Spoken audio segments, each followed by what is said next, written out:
You go from 0 to 1 million, a lot of problems. 1 million to 4 million, oh my God. Financing, headaches, lawyers, accountants. 4 million to 15 million, lawsuits and employees leaving and so many things. No matter how good you're doing, how much you're scaling, stuff breaks. Problems happen, situations happen, people happen, things happen. I like all of it. Was it a loss for you, or was it like, I just learned a very valuable lesson? Like, how was that experience for you? Well, I lost $65 million in one phone call. That online poker was shut down in America, and almost $4 billion was seized from all the players and companies. Like, marketing is the most important part. If I took an energy drink, a $20 bill, you wouldn't pay $2 for it if it's on the bottom shelf. Eye level is buy level. Never gonna beat Red Bull, Monster, and Rockstar. $2, $4 billion, $8 billion companies. How do I beat them in my niche? How do I make myself stand out? Change their perspective of how they view those mistakes on the way to becoming a master at something. Elon Musk still has rockets blow up. Dan Fleyshman is a true serial entrepreneur. He became known as the youngest founder of a publicly traded company. He's also the founder of Elevator Studio, which has managed over $60 million in influencer campaigns. He also co-founded Cards and Coffee, pioneering the modern sports card boom. And he runs one of the largest angel investing syndicates through Elevator Nights. He also hosts the Money Mondays podcast, and when it comes to giving back, Dan holds the Guinness World Record for the largest toy drive and operates a 26-acre animal sanctuary. A few months ago, I sat down with him to talk about building businesses from scratch, the mindset behind staying consistent, and what it really takes to scale and win in life. Dan, welcome. Thank you. You have, for me personally, and I think for a lot of people, very impressive background because of the diversity of things that you have done. You started at a very young age. You were a serial entrepreneur, which is something or a title that few people have, because I think entrepreneurship is difficult, but being a serial entrepreneur is maybe 10 times more difficult. And psychotic. Yes. But beyond just businesses, you are actually a philanthropist, you are an investor, which just extends beyond just what you can achieve with business alone. So what I want to do is I want to start from the very beginning of the journey and, kind of the obstacles that you had to go through that led to the breakthroughs, the success. And then after success comes a phase where, you're just giving back to the society. So I want to kind of follow the journey step by step from start to till now. So high school here in San Diego, I was working 3 jobs at the same time.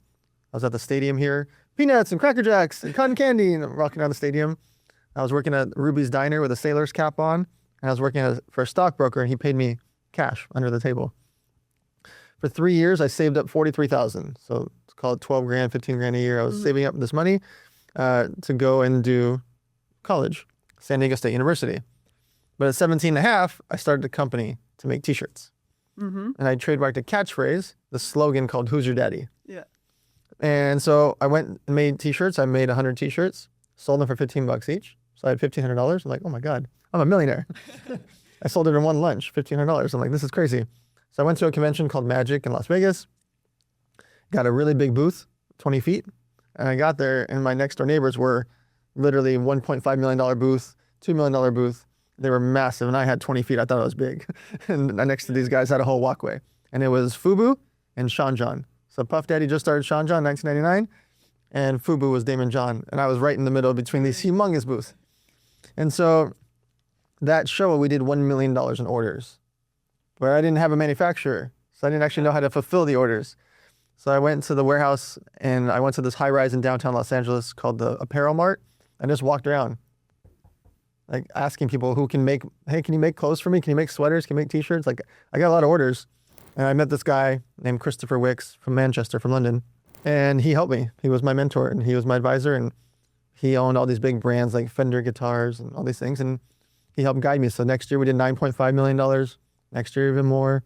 And then when I was 23 years old, we took it public on the stock market. And my warehouse was right down the street from here, from Everbull, here in Carlsbad. And I had a big warehouse for energy drinks. And I made 0 sugar, 0 carb, 0 calorie energy drinks. I made a cranberry pineapple and a green tea. And we won flavor of the year against 900 drinks. And for the next 4 years, I don't remember anything. No dates, no birthdays, no nothing.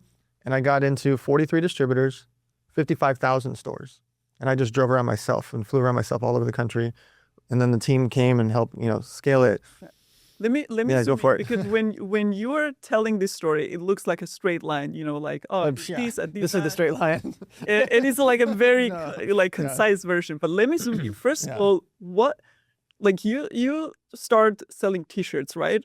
A lot of people try to do that. They don't, get to that scale that you did. So first of all, what was that at 17 or 18 years old that motivated you to do, to try something on your own? You were like, oh, let me try selling T-shirts, and then let me go to Vegas and have a booth there where I'm gonna sell even more. Like, what was going through your head? I was building the plane while I was flying. I didn't know. I saved my money to go to San Diego State, and instead I spent money on a convention, on a booth. I saved my money for college. Instead, I was spending it on T-shirts and sweaters. Like, I didn't know. I just knew that if I make T-shirts and people actually buy it, well, I should sell more T-shirts. If I make T-shirts and now I should make sweaters and hoodies and socks, maybe they'll buy that too. What should I do? Well, go to the convention because that's where everybody else is. Get to the convention, I need a manufacturer. Go find a manufacturer. Manufacturer, now I got to go make money. I just... So it sounds like you didn't have like this grand plan of, I'm going to become an entrepreneur, businessman. You were like, this makes sense to do as a next step. Right. And then, okay, I sold a couple of T-shirts. How do I sell more? Oh, let me go there. Oh, I just sold it. How do I fulfill it? So it kind of you're going at it step by step and you were learning at each step. Every step of the way. I'm still learning. But what kept you going at the beginning? Like, because each step I can imagine was really difficult. Sure. You didn't know how to manufacture all those T-shirts. So, what kept you motivated to be like, I'm going to tackle this challenge. I'm going to figure out how to manufacture it. I'm going to figure out how to sell even more. Like, do you remember looking back? Like, was there some kind of motivation, drive, like specific thing or character trait that contributed to that? The game.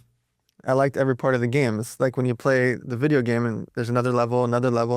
And there could be 30 levels or 200 levels. You don't actually know.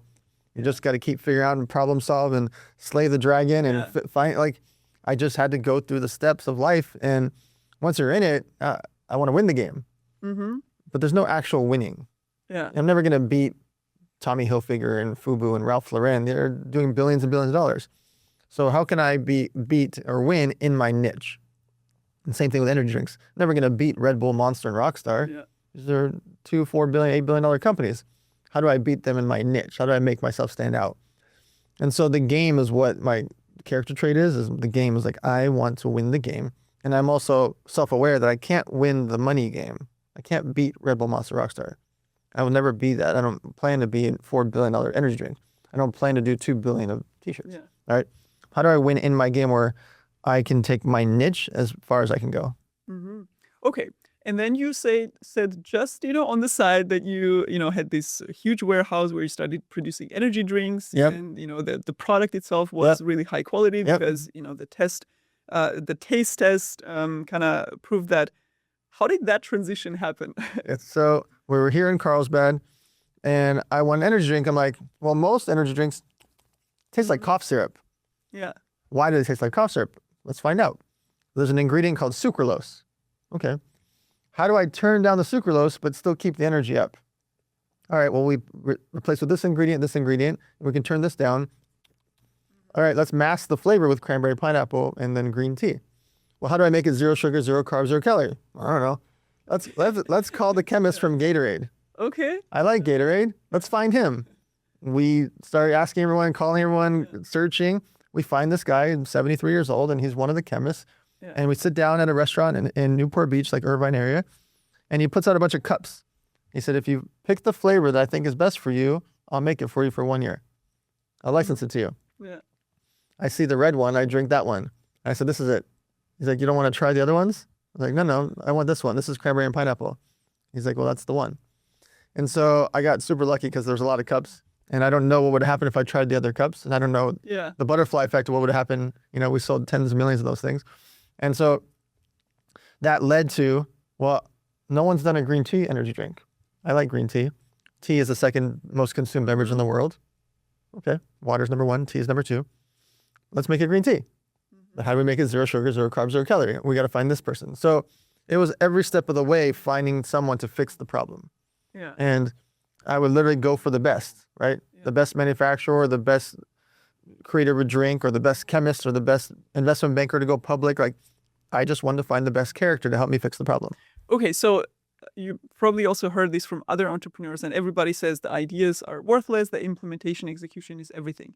So your story literally shows it that you basically just go at execution. You're not like sitting there and manifesting the implementation. You're not like reading books. You were actually like, okay, what is the next step that I need to solve to get, the result? And you were just doing that.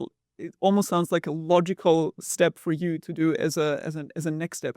But like still execution is really difficult. For sure. And, there are a lot of entrepreneurs who have all these ideas and they may also take action, but, they're not able to get the best manufacturer, the best contact, the best partner. Like, how do you still do that? Like, how do you make sure that your execution is also effective? Like, one, probably it's also your perspective and mindset that you're going like, I'm going to get the best people to do this and not like kind of step myself all the way to that. Like, I had no, to be blunt, I had no advantage. I was 17, 18 years old. It wasn't like I had some advantage. I didn't have rich parents. Yeah. My mom put up $3,200 to help me get the booth because I didn't have a credit card. So I don't want people to think like I had no advantage to someone listening. No contacts, no. There was no social media. There was no smartphones. Yeah. This was 1999. It didn't exist. There was no phone. I had a pager, just to be clear. And so I want to say that because I don't want people to feel like, oh, Dan did it because he was this or that. No, you can do the exact same thing through effort. You want to stand out against everyone else, be consistent. The reason that I stood out, remember, there's 30,000 clothing lines start each year on average, 30,000. Less than 3,000 ever make more than 10,000 in sales. Less than 300 ever actually become a business that do, hundreds of thousands and millions of dollars. And less than 30 you can name that actually become whatever. On the energy drink side, when I came in the market, there was 900 energy drinks. BevNet magazine, which is the most important beverage magazine, made us number 1. I'm up against monsters, big brands that would pay to be on the cover of the magazine. That came from, I got to find the chemist from Gatorade 'cause I like Gatorade. How do I find him? Yeah. Call, text, find email. Like, I didn't have texting. It didn't exist. I literally was asking everyone I could to find, how do I find this guy? And so the concept is, by my relentlessness, morning, noon, and night, I will win. The rabbit and the hare, the story of like, right? The fact that I'm going to work morning, noon, and night, and I'm never going to stop. The tortoise and the hare, I will outlast everyone else that like, they get excited about their idea and then fade away. Yeah. Every single day, morning, noon, and night, I work on my idea. I'm going to beat that person. I'm going to beat my competitors because it's just math and time. If I work all 365 days a year, remember when I mentioned for 4 years, I don't remember anything but work? Yeah. How can you beat me? Yeah.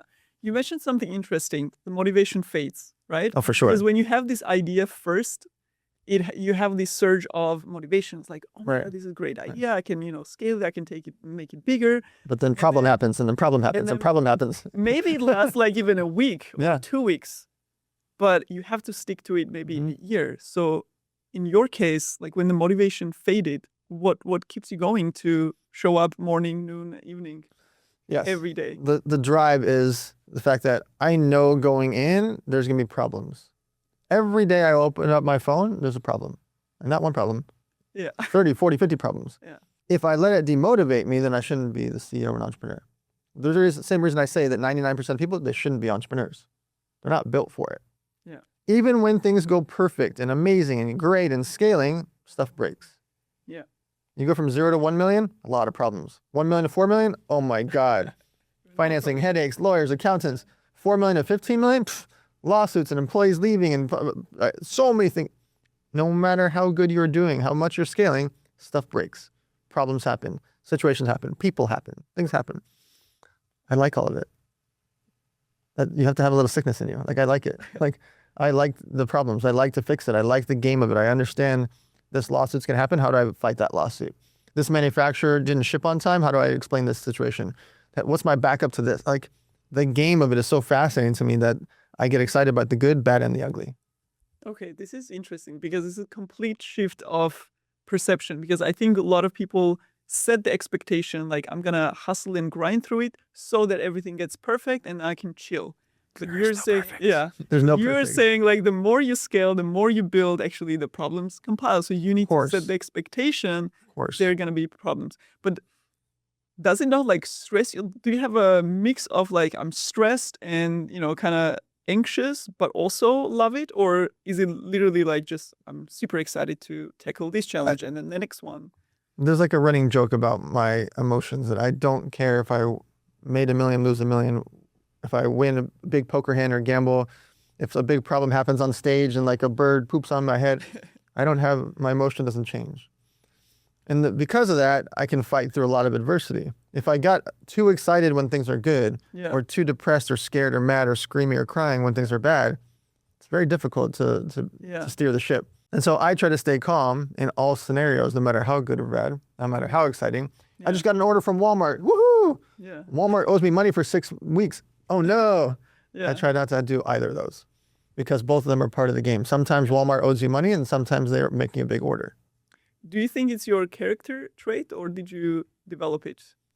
It happened over time. At the very beginning, I was like, oh my God, we got an order from this Mervyn's, this big chain store. And then I'm like, oh my God, how do we come up with $300,000? Oh my God, we found $300,000. Oh wait, we got to pay 12% interest a month. What are we going to do? Oh my God, they just paid us. Wait a minute, but all that money actually goes over there. And we owe money now because the interest got too high because they took 2 months. So when I realized pretty early on, 18, 19, like there's going to be so many problems, I stopped getting upset about the problems. Another thing, and this is my personal experience. So there are always going to be fires, small fires, medium fires in your business. And the more you want to scale, you start implementing new projects and ideas, more fires. So all the project, things start like kind of shaking. So my perspective was, how do I learn to be okay with some fires burning in the background, which may not be like super urgent to put them out while working on a new thing. So you're opening up a new door while, some windows of your house are on fire. Yeah. So you probably need that even more when you're scaling, right? Because with scale, you're going to break a lot of things until things recalibrate again. And then break again, yes. And then break again. Yeah. And the next step of your career and a really big milestone was you took your company public, which is not something that a lot of entrepreneurs would experience in their lifetime. Nor should they do it. Yeah. It's a big headache. Okay, I was gonna ask that. And you were in your 20s 23, when that happened. First of all, what were all the things that broke before and after, and how did you handle this at 23 years old? So many things broke all the time and so many things got fixed and then they got broken. It was just a constant thing. Going public takes 2 years and $2 million on average because there's a lot of accounting, a lot of lawyers, a lot of auditors that are auditors that are auditing your accountants that audit. And if one thing is wrong or one sentence is wrong or one box isn't checked, it goes back to the auditor who audits the auditor who audits the auditor that gives it to your accountant. Yeah. And so when you're paying everybody along the way up and down, and then your lawyer reviews it all to keep you out of jail. Yeah. And so that process, I learned a lot about what I like and don't like in business. I don't want to sit through 2 years of lawyers and accountants. And is it worth it? Of course. When you're one of the rare companies that go public, there's only thousands of companies that go public. There's tens of millions of companies. Yeah. It's a very, very, very tiny amount that actually end up going public. You have now access to the capital markets and to the world, and you can do trades and deals by being publicly traded. And so having public shares is useful. But the process to get there is very, very tough. And you have to be very financially prepared and mentally prepared to go through war on the accounting side and to prove every little detail about your business. Like you bought toilet paper. Why'd you buy 2-ply instead of 1-ply? You could have saved 40 cents per pack. I don't want to explain why I bought the 2-ply. I bought it because I need it for my office. I want people, that literally details like, why'd you buy first class here when you were by yourself? You could have flown normal economy. You literally have to explain yourself about every decision that you make from the smallest thing. So would I ever do it again? Maybe, but I prefer not to.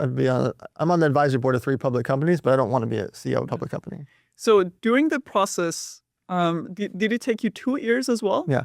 So Do you remember was there a specific moment where you're like doubting, like, do I really want to do this? Like that really made you think to maybe not go through with it because it was so like heavy, like financially, mentally for you? So there's times where the SEC delays their approvals or they approve something and then they delay it still. That part is frustrating because you think this is game day. You're like, I thought I was going to go public January 2005. I went public April 2005. And the January date was already pushed back from like 2004. And so in my mind, I thought I was going public and it didn't happen. And I told a bunch of people. And then it was January for sure. We were planning a party. We're going to do a watch party. We're going to all fly to New York. Like, so many things were happening and then that got delayed. And so that's disheartening. We're like, there's no reason for delay. SEC approved, everyone signed off, everything's paid for, everything's done. And then they're like, oh no, but there's section 10Q, C8, blah, blah, blah, blah, blah, it needs to do this. And so we're going to give you a new date 90 days from now to review. What do you have to review one sentence for? It should take you 1 minute, not 1 month or 3 months. Or, you know, like 90 days is crazy. That happened multiple times. So those are disheartening because you're like, so close and there's no reason for that. But I never stopped. Like I kept fighting through it because winning the game is go public. April 1st, 2005, we went public. Now the next game is, okay, we got in an extra 4.4 million wired in that day. What do we do with this money? Do this, do this, do this, do this, do this. So now have a new set of problems and challenges. For sure. Yeah. When you get a bunch of money, guess what? All the vendors want more money. All the marketing department wants more money. All your staff wants an increase in, like, the next day we got 3.75 million. An offer came in, hey, we'll buy your stock at a premium value. They could have just bought it on the open market, but they wanted to work with us. 3.75 million came in. Literally the same day it was gone. I got it that morning. Whoa. By afternoon it was gone. All of it, every penny of it was gone. So 4.4 million, 3.75 million. And so it was redistributed back to the... And because we were public, I went on CNN, and that CNN interview, I started getting calls from a bunch of retailers. Sounds good. I didn't actually have the money to handle the amount of retailers. And so I got a call from Costco. Great, go to Costco. Do you realize that Costco per store is more than almost every chain does? They're warehouses. Yeah. And they buy by the freaking truckloads. Yeah. And so I remember getting an order for 41 locations. It was millions of dollars. Sounds cool, but if let's say the order's 2 million, you need $1 million to make it. So let's say it's January 1st. $2 million order comes in.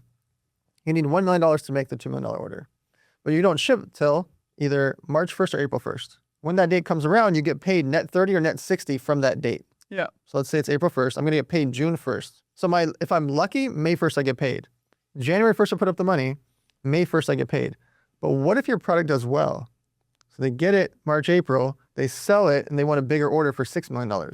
Yeah. I got to come up with $3 million to make the $6 million order and never got paid the $1 million on. Yeah. See the problem? Yeah. Extrapolate that into 55,000 stores.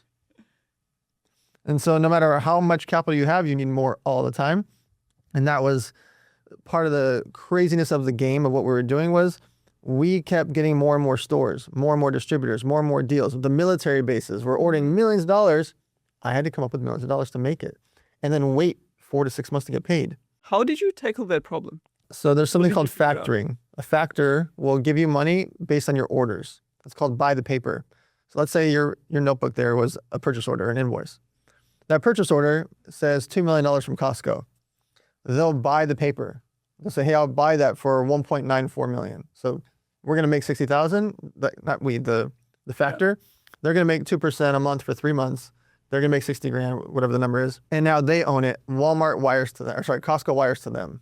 2% doesn't sound like a lot until you realize it's 2% a month for 3 months. And you're doing that a bunch of different orders. And then when that, remember, I'm only making 20, 30% in total. So 2% a month times 3 is 6%. They're making as much money, you know? Yeah. I got to pay commissions and sales reps and travel and warehouse.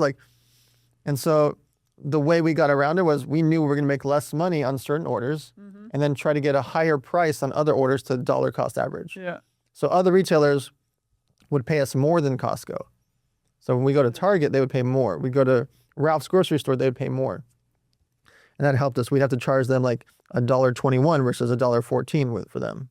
So again, you were pretty young, and I can imagine that probably 80 to 90% of the things that you had to do at that point was the first time for you. For sure. You had to learn them one by one. But you actually had to learn them at the same time because it was all happening at the same time. So how did you, first of all, prioritize, okay, there are 1,000 things that are happening here, but I know this is my focus, like this is my priority because probably a lot of things were burning. And then how did you keep up with learning and figuring out all these things in such a short amount of time? So I would try to just get as much done while it's in real time as possible. The things that you let linger for weeks or months at a time, it's really hard to then fix or have any priority to it. And so if you text me like, hey, I want to do this thing at 2 o'clock, I make sure that I do whatever I need for that 2 o'clock, and I set appointments and reminders on my phone. Hey, we got to ship to this person, but the shipping company is charging us too much. We need a new shipping company. I want to work on that right now. I don't want to wait, right? So there's certain things that are prioritized because they're time sensitive. There's other things that maybe I can have someone else deal with. Maybe I can have someone else, or I can put a little bit of water on that fire and a little bit just so like there's attention to the fire, but maybe I'm not going to fully fix it or put it out this moment. Sometimes I'm just like, that's like the concept of sending a text like, hey, I'm going to follow up with you here. Hey, I'm going to set you up with this person to fix this. Hey, my lawyer's going to get back to you. Sometimes I'm just putting a little water on the fire by sending out those messages. But ultimately, there are things that are clear priorities. That is time sensitive, people sensitive, or money sensitive.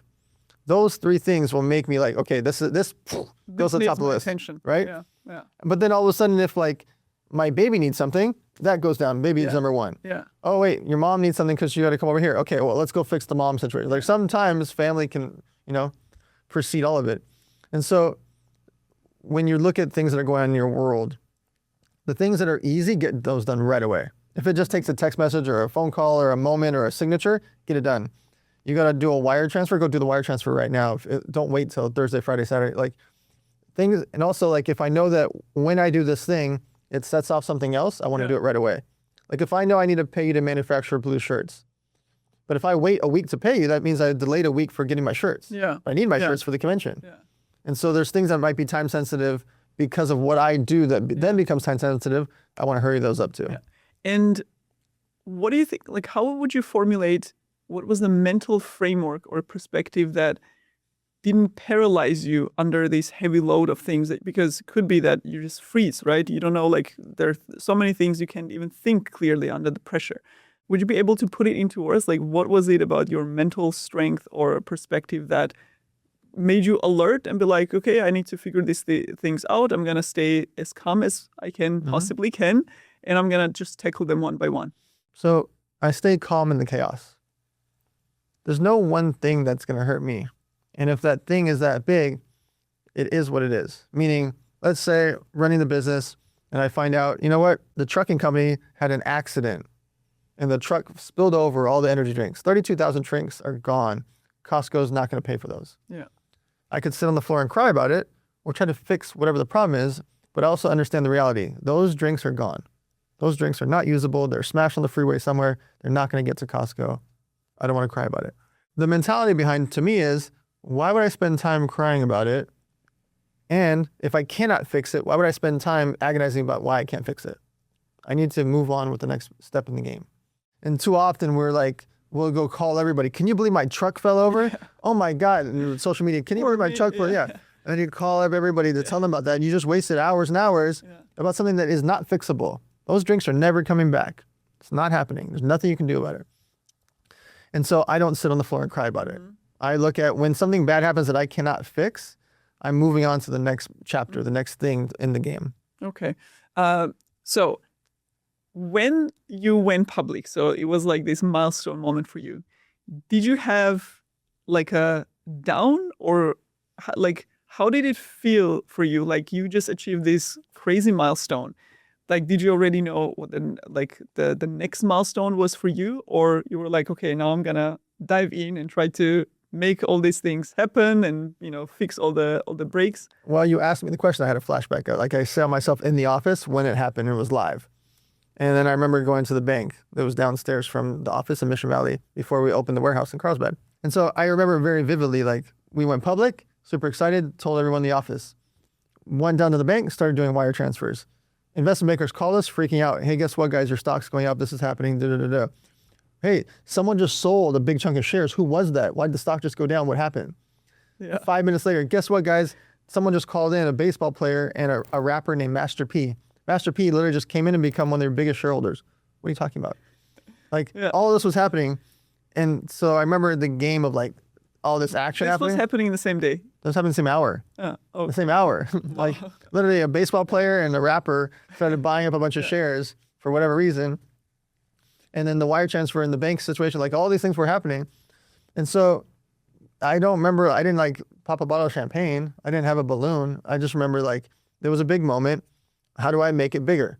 So I called, we got on CNN, we got on Fox News, we got on a bunch of radio stations. Like we just had to use, there wasn't really social media back then. That was MySpace back then. what was your social circle like back then? Like who were you mostly either hanging out with or working with or exchanging with? Like I don't know if you had any mentors back then, like getting advice from people. Like what was that? What did it look like back then? Yeah, back then was people in the industry. I just went to every convention and trade show. I met with every retailer. And so I became friendly with people in the beverage space, in the clothing space, in the finance space. I wasn't like hanging out with my friends from high school, unfortunately. Yeah. You know, I'm only friends with a few of them still to this day. But it was just like our conversations wouldn't make sense. Yeah. I'm publicly traded and dealing with crazy headaches and employees and investment bankers and lawyers and accountants. What am I supposed to tell my friend from high school who's working their normal 9-to-5 job? There's nothing wrong with what they're doing, and they can go have 2 kids and a white picket fence.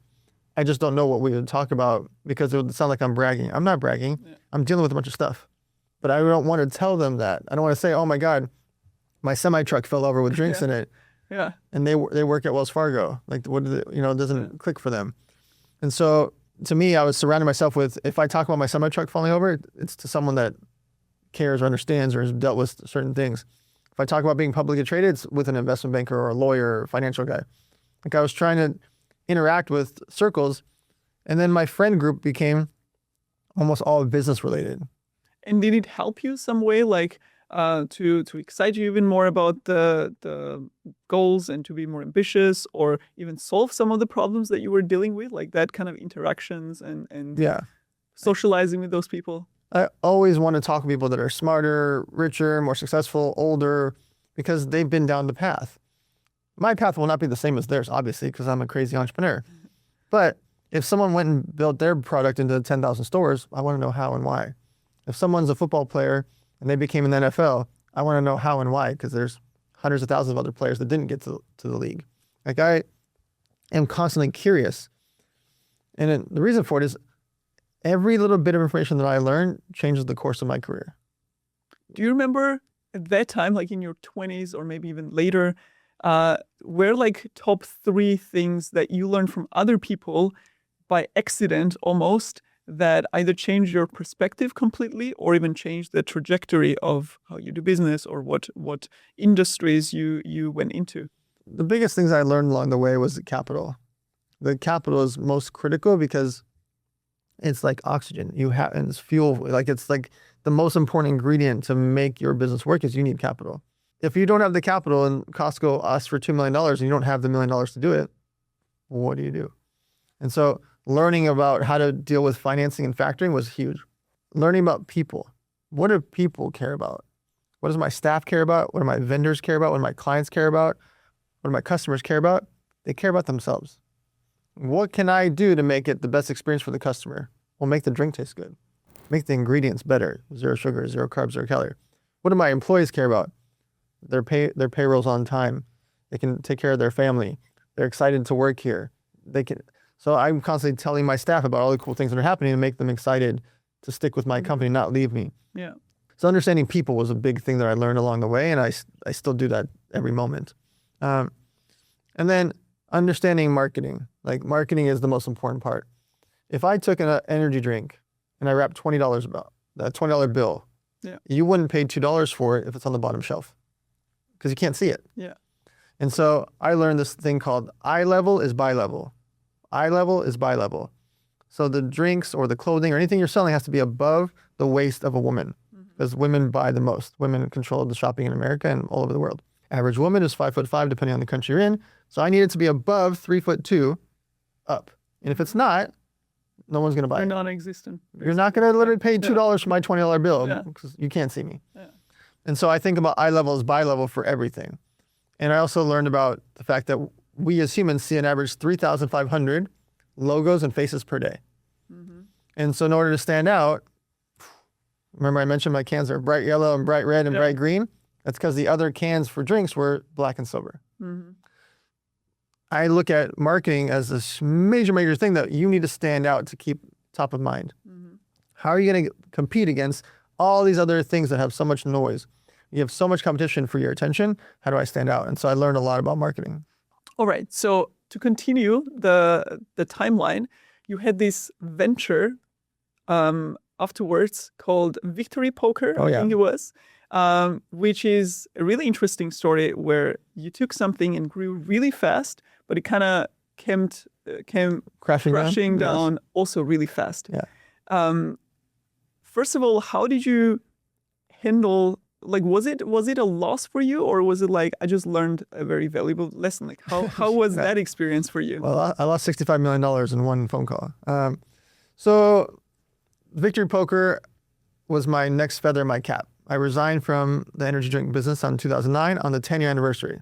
So starting when I was 17 in high school, resigned when I was 27. 10 weeks after idea for the poker site, I'm live. And I'm living in Malta. Yeah. Never even heard of Malta. I just took a backpack and I moved to Malta. 10 months later, we're the 5th biggest site in the world. 550 competitors. So energy drinks, we were number 7 out of 900. Poker, I'm number 5 out of 550. But the 4 above me are massive. Just like energy drinks, they're massive. And poker, poker stars in Full Tilt were humongous. They were doing like $8 million a day in revenue. 10 months later, we're live. I only have 5 employees. We start doing 6 figures a week, sometimes 6 figures a day. Boom, boom, revenue's great. Like, growing, I'm living in Malta, a year goes by, 2 years goes by, and then boom, I have this big meeting in Las Vegas. Multi-billionaire. He owns the Jeopardy and Wheel of Fortune slot machine, like the machines you see at all the casinos. And I'm about to go to this meeting with him at 12 p.m., but at 10 a.m. I get a phone call that online poker was shut down in America and almost $4 billion was seized from all the players and companies. Wow. You go to their websites and it literally says property of the FBI on their websites. Go to my website. Yeah. It just says Victory Poker. Okay. I'm not in trouble. And so I try to find out what happened, what's going on, how is poker shut down, what just happened. And so I go to that meeting at 12 o'clock and the billionaire says, as I walk in, I've never met him before, he's like, man, you look like somebody died. And I said, actually, the whole industry died for poker. Turn on the TV. And he turns on television and there it is right there on ESPN, CNN, on every major channel, online poker shut down. He calls up Steve Wynn. Obviously, Steve Wynn is the legend in the casino space. But just recently, he did a huge deal with one of the sites that got seized by the FBI. You can't do that when you have a casino gaming license. Yeah. So Steve is very upset. He's screaming about his lawyers. How does his lawyers not know this? How could they not see this? He didn't do anything wrong. Obviously, Steve was great. But he just partnered with this huge company. And so I now just lost it. By the way, that was April 15th. April 19th, I'm supposed to get a large wire at a $65 million valuation for my company from one of the main competitors that we're going to do a partnership deal with. I rented out a whole resort called the Gaia Resort in Costa Rica. And I was flying in models and videographers and poker players to go do a big photo shoot in Costa Rica, April 19th. April 15th, lose $65 million company overnight. So what were like some of the things that you took from the company that you took public that you used in the Victory Poker that made it grow and scale so quickly? Like, what are some of the things where like, I already know how to do this. Like, I've done this already. So now it's just a matter of just, executing it again. Like, what were like some of the top things that were like, okay, I just need to do this, and it's going to grow? So I wrote a book called How to Set Up Your Business for Under $1,000. I made a checklist of 35 things you need to just set up shop. Your LLC, your website, your social media accounts, your trademark, your design, like this checklist. So when it came to the poker site, the reason we were live in 10 weeks, it was just a checklist. I only needed 5 steps because I just needed this and this and this and this. Let's build a website. Let's build the social media accounts. Let's make a YouTube page. Let's get videos done. All right, we need poker pros. Let's go sign poker pros. Here's an endorsement deal for the poker pro. Like, I just went through the checklist really, really fast and aggressive because I went through a lot of it. And you can learn a lot of this from social media, from YouTube channels, from people that have done it before. Now, I didn't have that back then. Yeah. I was just, and I went through the checklist and figured it out. And as that happened, 10 weeks later, we're live and away we go. And because you mentioned like there were also other people who lost a lot of stuff and they were upset because of course it makes you, it impacts you psychologically. Like how was it for you? Did you feel like, okay, like another loss, I'm gonna, try to build another company and I'm gonna try to do something else? Because at that point, like you were not like working for money anymore. It's really a game for you. So was it like a normal loss for you? Like, was it still really difficult mentally to move on to the next step? How was it? I immersed myself in work to fix the problem, knowing I'm not getting the poker site back. And so April 15th through 19th, for the next 4 days, I manually paid back 41,000 players, manually. Imagine how hard that is now. Yeah. And I only had 5 people total for us to figure out how to manually get the money back to players. But also I was doing dozens of interviews. I was calling every major poker site, news site, anyone that would listen. Let me show you guys. I only had 1 merchant account, 1 bank account. Like I show you guys, I didn't do what the bad guys did. Let me show you that I'm a good guy. Let me show you that the players are getting all their money back. If you're owed any money, call me, tweet at me, message us. We want to give you your money back today, right now. Give your money back. And so the 4 days went by of doing all this stuff. It didn't have the same feeling when I first heard that poker was shut down, right? And I got called to be a consultant for 4 big casinos and like gaming companies to consult them. Like I just immersed myself in moving forward. And by doing that, I never had time to reflect of like, damn, I just lost this huge company. And I now talk about it all the time of the don't sit on the floor and cry about it. That concept is, if you immerse yourself into your next chapter, you're not going to waste time or emotion on something you can't fix. I cannot bring back what the U.S. government just did to all these companies. I cannot fix it at all. Yeah. So why am I going to spend even an hour crying, calling you, hey, guess what happened? Yeah. So you're just focusing on what you can actually control or fix. Just move on. And I think you said that this was probably one of the best things that happened to you. It was, for sure. Because why? The butterfly effect of that happening actually helped the whole world. Because I started my charities. I started my social media agency. I started my live events. Yeah. And so my live events have had hundreds of thousands of guests. My charity has obviously helped millions of people, from the homeless to the toy drives, etc. I might not have ever done those things.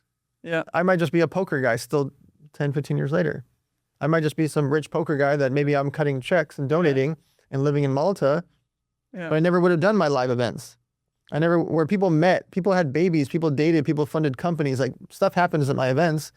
And all these people, thousands and thousands of people come to these events every month for 15 years. Yeah. That adds up to hundreds of thousands of interactions and meetings and connections and group chats. Think about the butterfly effect of that. One thing happened because I lost my poker site.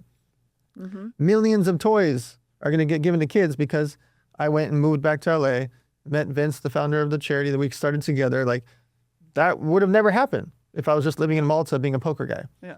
And so losing $65 million company led to my social media agency. I've spent $60 million with influencers.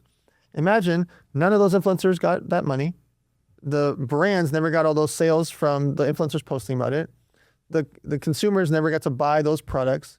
The butterfly effect of one boy that lost his company, that could have cried about it, it literally changed the world. Yeah.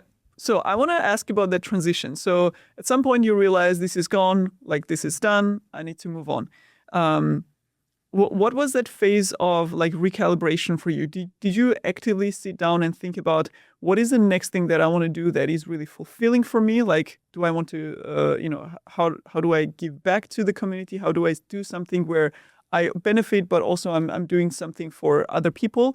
And then so many kind of things actually came out of it almost at the same time, right? Like very close to each other. So did you plan them out with that thing in mind of like, I want to do something that is fulfilling for me as well? Or did it again happen like as a logical next step? I knew I didn't want to have all my eggs in one basket ever again. I don't want to be in one company ever again. I was all in with the clothing and energy drinks for 10 years. I went all in on the poker site. Yeah. And so I didn't want to have all my eggs in one basket. And so that's why I started a social media agency. live events, and the charity and consulting for other companies. I started angel investing in other deals. Any money I was making, I was putting into other companies. Yeah. I didn't want to be all in on one thing. And so as each of those was founded, I had to immerse myself in the social media agency.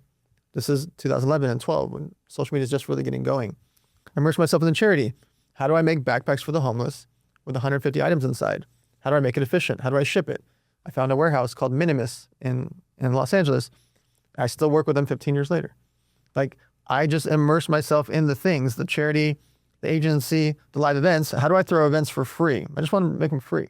All right, I got 140 people to come. How do I get 300? I got 300 people to come. How do I get 500? And I just immerse myself in the game. And so the next logical steps was just fixing each part of these games to make them bigger. So why charity at the like in parallel to those business? Because you can also use business for like social good, but you specifically also wanted to do something for free, to benefit the society. And the same thing with Toy Ride, which Toy Drive, Yep. is it, that you mentioned is your like probably the most passion project for you personally. Is it exactly the balance of like being an entrepreneur and a businessman and having like this thing, which is you're doing something for free to give back to the community? Is that a mix of those two that really fulfills you? Or how do you think about this entire ecosystem that you built of companies and charity organizations, and you're an angel investor? Like, how do you think about this whole thing that you built? So the charity, I try to tie into everything that I do.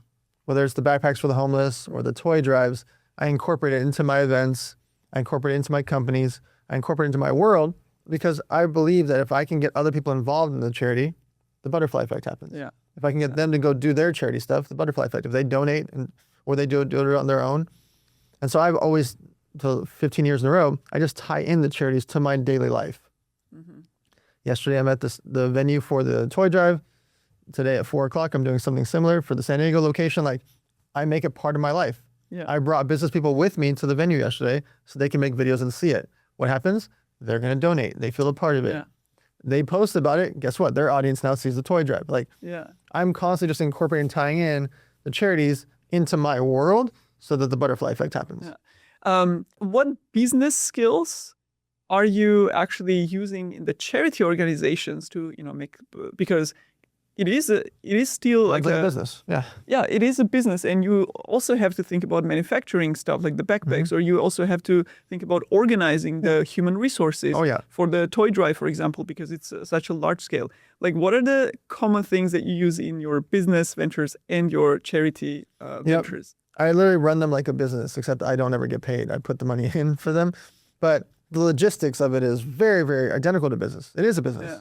We're at a stadium figuring out where the semi-trucks come in, where do the kids come in, how do we get them food, what is the delivery process, how do they carry the bags of toys out with them, where do we need security, where does the parking lot goes, how do they register? Like, that's a business. Yeah. I'm literally hosting a business. The toy drive is a business event in that sense. The backpacks for the homeless, how do we get the cost basis on the peanut butter from 12 cents to 11 cents? Doesn't sound like a lot, but when you give out 6 million peanut butters, 1 cent matters. Yeah.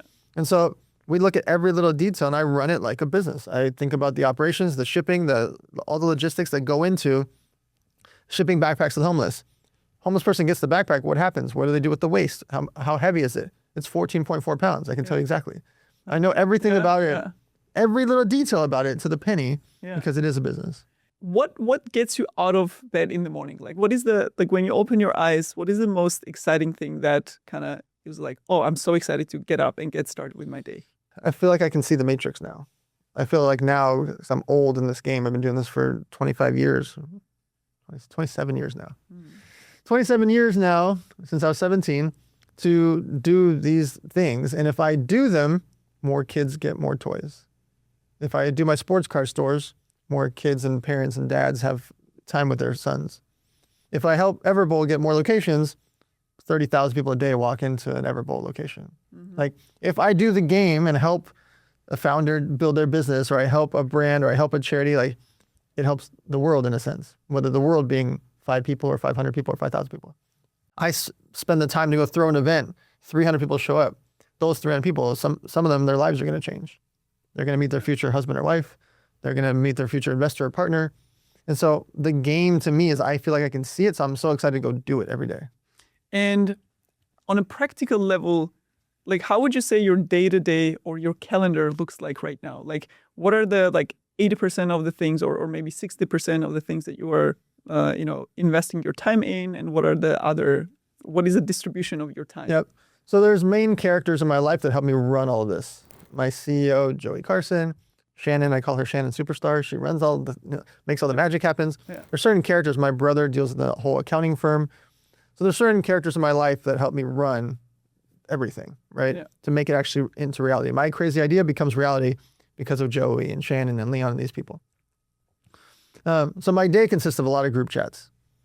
I'm checking in with how's sports cards, how's Everbowl, how's this investment, how's the charity, when is the toy drive? Like I'm checking on everyone and everything, interacting and throwing in my 2 cents. And then, I'm doing podcasts, I'm doing interviews. Personal brand is important, so I'm still doing in the marketing side, make sure I'm doing that.